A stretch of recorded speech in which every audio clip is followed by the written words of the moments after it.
ఈరోజు చంద్రబాబు నాయుడు నిన్న ఆయన చేసినటువంటి డ్రామా ఎంత డ్రామా ప్లే చేస్తున్నాడంటే ఆయన యాక్షన్ అయితేనేమి ఆయన డ్రామా అయితేనేమి నిజంగా ఆస్కార్ అవార్డు ఇవ్వచ్చు.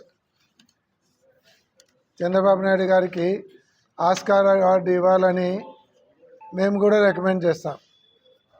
ఎందుకంటే అంత నటనా చాతుర్యం, ఎన్టీ రామారావు గారిని మించి నటనా చాతుర్యం ఆయన దగ్గర కనపడతా ఉంది. మామను మించిన అల్లుడు అని చెప్పచ్చు. ఎందుకంటే ఆయన ఏవైతే సూపర్ 6 అని హామీలు ఇచ్చినాడో అవన్నీ ఎగరగొట్టడానికి ఈరోజు నిన్న దాదాపు 1.5-2 గంటలు సినిమా చూపించినాడు. ఎట్లా ఎగరగొట్టాలనే దానికి ఆయన ఒక పథకం తయారు చేసుకొని, మా దగ్గర డబ్బులు లేవు, అసలు దిగుతే తెలుస్తుంది లోతు, సముద్రం లోతు, ఆ అప్పులేమో కొండల్లాగా ఉన్నాయి, ఇవన్నీ కహానీలు చెప్తూ ఉన్నాడు. ఆయన హామీ ఇచ్చేటప్పటికే ఆయన చేసినటువంటి ప్రసంగాలు ఎలక్షన్ క్యాంపెయిన్లో 14 లక్షల కోట్ల అప్పు ఉంది అని చంద్రబాబు నాయుడు గారు శ్రీలంకలాగా తయారైందని, పవన్ కళ్యాణ్ గారేమో కూతవేటు దూరంలో శ్రీలంక అయిపోతుంది అని పవన్ కళ్యాణ్ గారు, ఏకంగా పురంధేశ్వరి అయితే 12,50,000 కోట్లు అప్పు ఉందని కేంద్రానికి ఫిర్యాదు చేసింది. ఇన్ని ఉన్నాయని చెప్పి మీరే ఆ రోజు సూపర్ 6 హామీలు ఇచ్చినారు. రైతులకు 20,000 రూపాయలు ఇస్తామన్నారు, నిరుద్యోగ భృతి నెలకు 3,000 ఇస్తాము, సంవత్సరానికి 36,000 ఇస్తామన్నారు. ఎంతమంది పిల్లలు ఉంటే నీకు 15,000, నీకు 15,000, నీకు 15,000, నీకు 18,000 అని ఊదరగొట్టారు ఎలక్షన్లలో. అవి కాకుండా రైతులకు ఇచ్చే 20,000 రూపాయలు కేంద్రం ఇచ్చేది కాకుండా 20,000 ఇస్తామన్నారు. మళ్ళీ ప్రతి మహిళకు 1,500 ఇస్తామన్నారు. ఉచిత సిలిండర్లు అన్నారు, ఆర్టీసీ ఉచితంగా అన్నారు. ఈ సూపర్ 6 హామీలు కాకుండా 1,00,000 హామీలు ఇచ్చినారు. మళ్ళీ నాణ్యమైన కరెంటు ఇవ్వాలి, రేటు పెరగకుండా నాణ్యమైన కరెంటు ఇవ్వాలంటే చంద్రబాబు నాయుడు అధికారంలోకి రావాలి. 20 లక్షల ఉద్యోగాలు అన్నారు. ఇవన్నీ చెప్పినప్పుడు మీరే చెప్పినారు 14 లక్షల కోట్ల అప్పు ఉంది, శ్రీలంక అవుతుందని. అంటే అంత బుద్ధి లేకుండా చెప్పినారా? అన్ని అప్పులు ఉన్నాయి పెట్టుకొని జగన్ కంటే డబల్ ఇస్తామన్నారు. జగన్ ఇచ్చే దానికంటే డబల్ ఇస్తామని చెప్పినారు. అంటే అవగాహన రాహిత్యమా, లేకుంటే మోసం చేద్దాంలే, రాత్ గయా బాత్ గయా, ఈరోజు చెప్దాం రేపు మోసం చేద్దాం అనే ఉద్దేశంతో మీరు చెప్పినారా? ఆఖరికి మీరు తెలిసిన అప్పు ఎంత? 12,50,000 కోట్లని ఆమె కేంద్రానికి కంప్లైంట్ చేస్తుంది. గవర్నర్ ప్రసంగంలో ఏమో మీరు ఫస్ట్ అసెంబ్లీ సెషన్స్లో గవర్నర్ ప్రసంగంలో 10 లక్షల కోట్లని గవర్నర్తో అబద్ధం చెప్పిస్తారు. మళ్ళీ 12,93,000 కోట్లు అప్పు ఉందని అసెంబ్లీలో మీరు శ్వేతపత్రం ఇస్తారు. ఆఖరుకు బడ్జెట్లో మీరు చూపించింది ఎంత? 6,46,000 కోట్లు అప్పటికి అప్పు ఉందని బడ్జెట్లో మీరే చూపిస్తారు. మరి 14 లక్షల కోట్ల అప్పు ఉన్నప్పుడు అన్ని ఇవ్వడానికి రెడీ అయిన మీరు 6,40,000 కోట్లు అప్పు ఉంటే ఇవన్నీ లక్షణంగా ఇవ్వచ్చు. ఎందుకు ఇవ్వలేకున్నారు? అంటే ప్రజలను మోసం చేయాలనే కదా. పోనీ మీరు అప్పులు చేయడం లేదా? ఈ 9 నెలల కాలంలో మీరు 73,000 కోట్లు అప్పు చేసినారు. అది మళ్ళీ అమరావతి తెచ్చిన 45,000-50,000 కోట్లు కాకుండా మళ్ళీ జగన్మోహన్ రెడ్డి మూలధనం వ్యయమే చేయలేదు అంటారు. 22-23 సంవత్సరంలో జగన్మోహన్ రెడ్డి గారు 67,900 కోట్ల అప్పులు చేస్తే మూలధన వ్యయం చేసింది 7,300 కోట్లు. సంక్షేమ పథకాలు ఇస్తూ ప్రతి సంవత్సరం క్యాలెండర్ ప్రకారం సంక్షేమ పథకాలు ఇస్తూ అంటే 50,000 కోట్ల రూపాయలు సంక్షేమ పథకాలు ఇస్తూ 7,300 కోట్లు ఖర్చు పెట్టారు. మీరు ఈ 9 నెలల కాలంలో 73,600 కోట్లు అప్పు చేసి సంక్షేమ పథకాలన్నీ ఎగరగొట్టి మీరు పెట్టిన మూలధన వ్యయం 8,890 కోట్లు.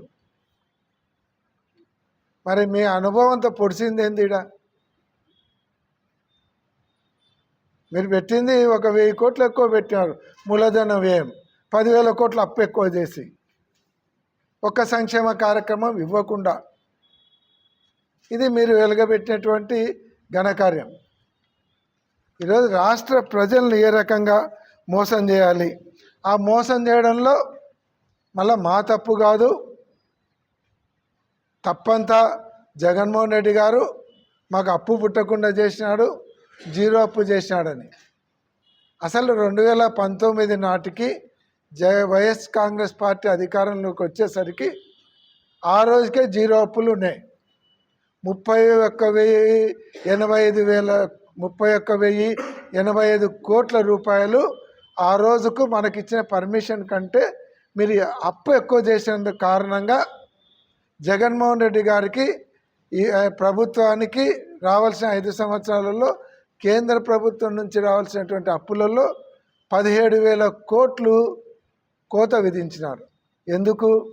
నువ్వు 5 సంవత్సరాలలో పరిమితికి మించి 30,000 కోట్లు అప్పు చేసినందువలన 17,000 కోట్లు తగ్గిపోయింది. నువ్వు సున్నా అప్పులు చేసిపోయినావా, జగన్మోహన్ రెడ్డి సున్నా అప్పులు పెట్టినాడా, అప్పులు పుట్టకుండా చేసినాడా? ఆ రోజు కరెంటు ఛార్జీలు పెంచనని చెప్పి 15,000 కోట్లు భారం వేసినావు. మళ్ళా ఈరోజు కథలు చెప్తారు. సంవత్సరానికి 55,000 కోట్లు క్యాలెండర్ డేట్ మిస్ కాకుండా సంక్షేమ పథకాలు నవరత్నాలు అమలు చేసినటువంటి ఏకైక ముఖ్యమంత్రి భారతదేశంలో జగన్మోహన్ రెడ్డి గారు. మీ ఇష్టం, ఛాలెంజ్ చేస్తున్నాను, ఏ రాష్ట్రంలో అయినా సరే సంక్షేమ పథకాలకు క్యాలెండర్ ఉందా? ఒక్క ఆంధ్ర రాష్ట్రంలో తప్ప. అటువంటి పాలన అందించినటువంటి జగన్మోహన్ రెడ్డి గారికి పాలనా అనుభవం ఉందా? మరి నువ్వు చంద్రబాబు నాయుడు గారికి పాలనా అనుభవం ఉందా? పోనీ మీరు చేసినటువంటి 5 సంవత్సరాల కాలంలో మీరు చేసిన అప్పులు పోతే మీరు మొత్తము మూలధనం ఏం ఖర్చు పెట్టింది ఎంత? 13,000 కోట్లు మాత్రమే మీరు మూలధన వ్యయం కింద ఖర్చు పెట్టినారు. మొత్తం చూస్తే 13,000 కోట్లు మీరు ఖర్చు పెట్టినారు. అదే జగన్మోహన్ రెడ్డి గారి హయాంలో మొత్తం సంక్షేమ పథకాలు ఇస్తూ కూడా 15,632 కోట్లు మూలధన వ్యయం ఖర్చు పెట్టినాడు. అంటే 2,73,000 కోట్ల రూపాయలు సంక్షేమానికి ఇస్తూ 15,632 కోట్లు జగన్మోహన్ రెడ్డి గారు ఖర్చు పెడితే మూలధన వ్యయం మీరు పెట్టింది ఏంది? 13,860 కోట్లు. మీరు పసుపు కుంకుమ కింద ఇచ్చిన 10,000 తప్ప సంక్షేమ కార్యక్రమాలే మీరు చేయలేదు. అంటే ఎవరికి కథలు చెప్తున్నారు మీరు?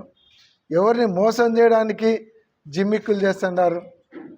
కాకి లెక్కలు చెప్పి ఆంధ్ర రాష్ట్ర ప్రజలను మోసం చేయడానికి మీరు ఈరోజు కథలు చెప్తారా?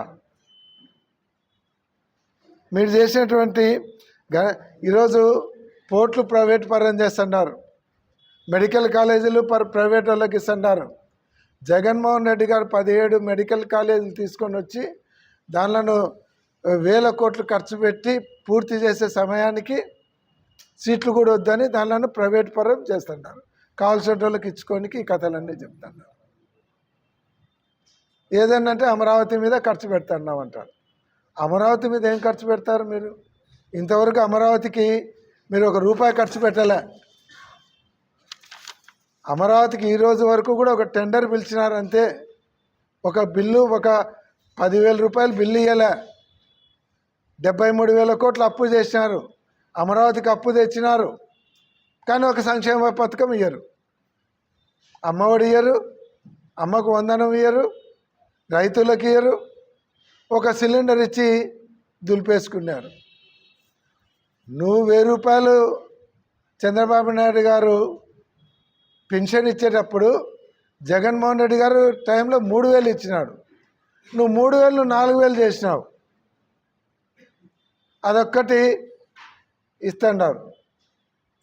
దానికి తప్ప ఏం చేస్తున్నారు మీరు? ఈరోజు సంక్షేమ కార్యక్రమాలు ఇవ్వలేమని చెప్పండి. మహిళలకు క్షమాపణ చెప్పండి. మీకు చెప్పినటువంటి 1,500 మేము ఇవ్వలేమని మహిళలకు క్షమాపణ చెప్పండి. తల్లులకు క్షమాపణ చెప్పండి. మేము ఇస్తామన్నటువంటి ఆ అమ్మకు వందనం ఇవ్వలేకున్నాము, క్షమించండి అని చెప్పండి. అలాగే నిరుద్యోగ యువకులకు క్షమాపణ చెప్పండి. మీకు ఇవ్వస్తామన్నటువంటి నిరుద్యోగ భృతి ఇవ్వలేము, మిమ్మల్ని మోసం చేయడానికే చెప్పినామని వాళ్ళకు క్షమాపణ చెప్పండి. ఏదైతే ఉచిత ఆర్టీసీ బస్సు ఇస్తామన్నారో మహిళలకు ఇవ్వలేకున్నాము, మోసం చేసినందుకు క్షమించండి అని వాళ్ళకు క్షమాపణ చెప్పండి. ఈ సంవత్సరమే కాకుండా రాబోయే 5 సంవత్సరాలలో కూడా ఏమి ఇవ్వలేము, మా దగ్గర ఏం లేదు, సంపద సృష్టించాలి. సంపద సృష్టించడం అంటే ఏంది? 15,000 కోట్ల ఎలక్ట్రిసిటీ భారం వేయడమా? రిజిస్ట్రేషన్లు ఛార్జీలు పెంచి ప్రజలనెత్తిన భారం వేయడమా? ఈరోజు అన్ని నిత్యావసర సరుకులు పెంచి భారం వేసి సంపద సృష్టించడమా? సంపద సృష్టించడం అంటే ప్రజల మీద భారం వేసి సంపద సృష్టించడం కాదు. ఆర్థిక వనరులను పెంపొందించి రాష్ట్రంలో ఉన్నటువంటి ఖనిజ వనరుల ద్వారా కావచ్చు, ఆర్థిక వనరులను పెంచుకొని సంపద సృష్టించాలి. కానీ మన జోబులలో ఉన్నటువంటి డబ్బులు గుంజుకొని నేను సంపద సృష్టించిన అంటే జోబులు కొట్టేటోళ్ళకి వీళ్ళకంటే బెటర్ అవుతారు. ఇది నథింగ్ బట్ పిట్ ప్యాకెటింగ్. జోబులు కొట్టే వాళ్ళకంటే వీళ్ళకంటే జోబులు కొట్టే వాళ్ళు బెటర్ అవుతారు. సంపద సృష్టించడం అంటే జోబులు కొట్టడం కాదు.